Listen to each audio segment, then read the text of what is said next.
I think that it's really a fulfillment of a dream that we had together with my leadership team when we started in 19. The first week we met in January of 19 in California, and to set up the goals for the next 5 years. And one of them was by 2023, we will reduce the number of people in the world by 50%. I think today, this dream is becoming reality. And the fourth kingdom shall be strong as iron, for as much as iron breaketh in pieces and subdueth all things. And as iron that breaketh all these, shall it break in pieces and bruise. And whereas thou sawest the feet and toes, part of potter's clay and part of iron, the kingdom shall be divided. But there shall be in it of the strength of the iron, for as much as thou sawest the iron mixed with miry clay. And as the toes of the feet were part of iron and part of clay, so the kingdom shall be partly strong and partly broken. And whereas thou sawest iron mixed with miry clay, they shall mingle themselves with the seed of men. But they shall not cleave one to another, even as iron is not mixed with clay. And in the days of these kings shall the God of heaven set up a kingdom which shall never be destroyed. And the kingdom shall not be left to other people, but it shall break in pieces and consume all these kingdoms, and it shall stand forever. For as much as thou sawest that the stone was cut out of the mountain without hands, and that it brake in pieces the iron, the brass, the clay, the silver, and the gold, the great God hath made known to the king what shall come to pass hereafter.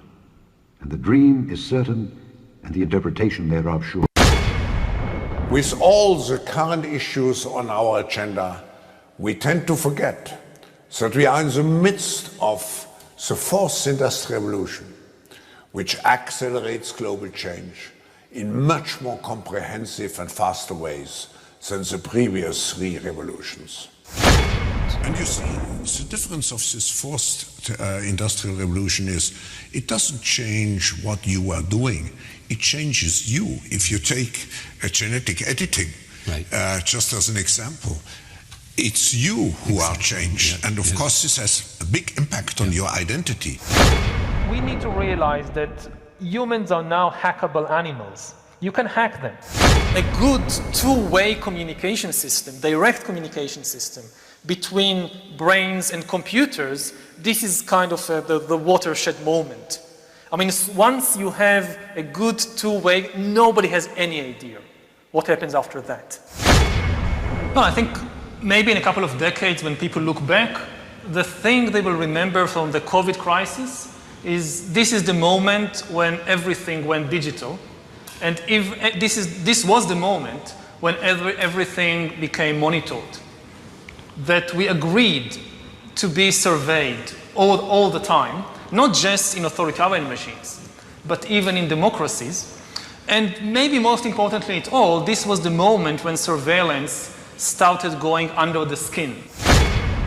I think that the big process that's happening right now in the world is hacking human beings, the ability to hack humans, to understand deeply what's happening within you, what makes you go.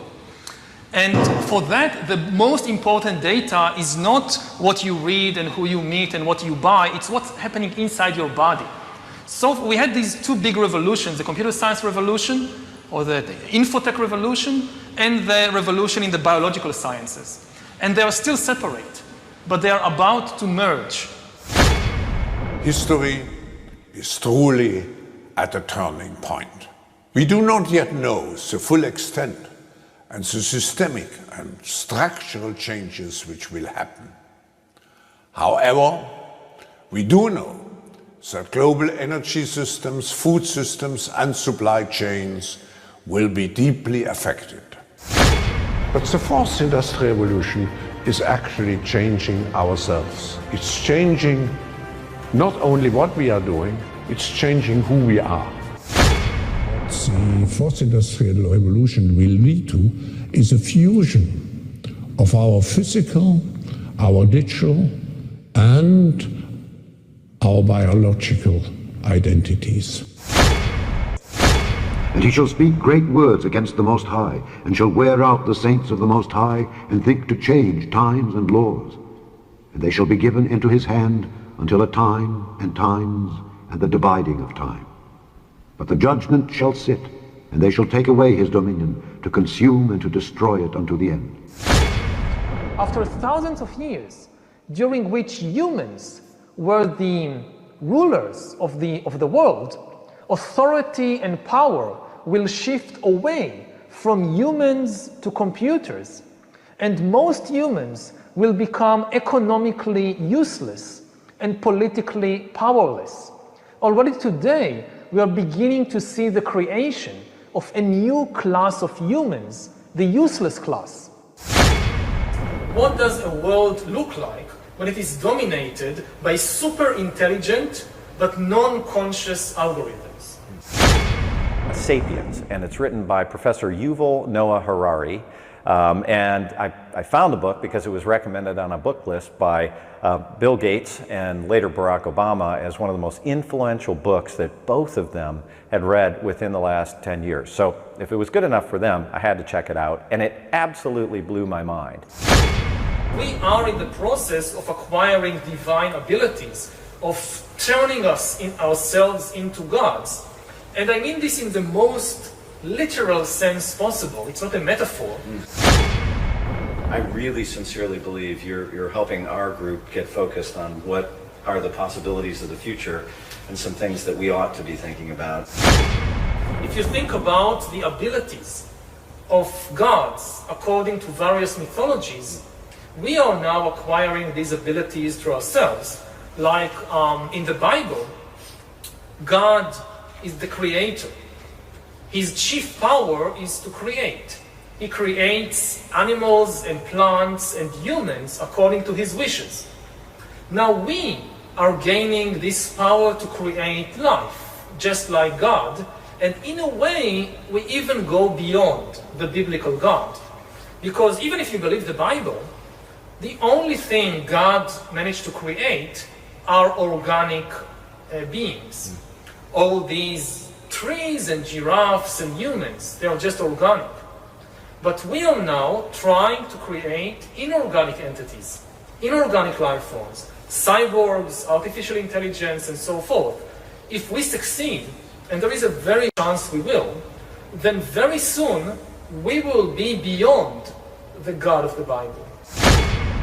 Professor Yuval Noah Harari, I think one of the finest minds in the world right now, talking not only about the history of humanity, back to its origins, but also talking about the history of the future of humanity, which I think the YPO members around the world will find fascinating. Humankind splitting into biological castes, because bioengineering gives us, for the first time in history, the ability to translate economic inequality into biological inequality. So, and then humankind splits into really different species or different biological castes. One of the things that is happening right now in the world is that you see the elite diverging from humankind as a whole, and already seeing beyond the horizon, or on the horizon, the possibility of a real split. That the future of the elite and the future of Homo sapiens, that's a different future, because the elite is going to be transformed into a different kind of species.